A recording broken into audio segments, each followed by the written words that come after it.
দিকে গেছে লুটপাটের, এটা হলো লুটপাটের বাজেট, এটা হলো লুটপাটের বাজেট।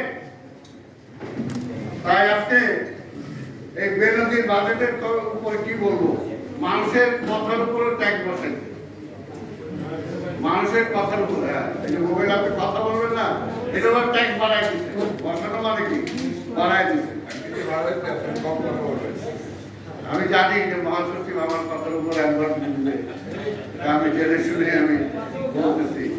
যাই হোক, যেটা আজকে ঋণ পরিশোধের জন্য সবচেয়ে বেশি বড় খাত, যেটা ক্যান্ডি ভাই যেটা বলছে, আজকে সুদ, এত টাকা লোন করছে বিদেশ থেকে, সেই সুদের টাকা দিতেই হবে। এই আমার 100 টাকার মধ্যে 20 টাকা আমি যে টাকাটা দিব সরকারের ট্যাক্স, এই 20 টাকাই সরকার সুদের জন্য খালি দিবে। তো বুঝেন আমি কোথায় আছি।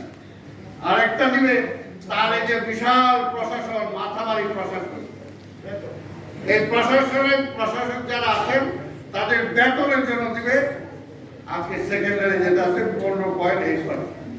অর্থাৎ এইখানে অর্ধেক টাকা, আমি যে টাকাটা দিব এটা অর্ধেক চলে যাবে।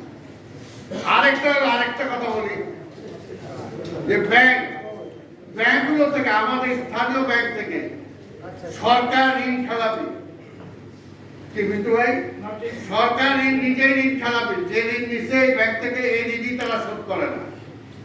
আর সরকার যদি আমাদের স্থানীয় ব্যাংক থেকে এত টাকা ঋণ নেয়, তাহলে আমাদের যারা অন্যান্য ব্যবসায়ী যারা আছে, যারা বিভিন্ন সেক্টর চালাবেন, তারা কোথা থেকে টাকা নেবেন?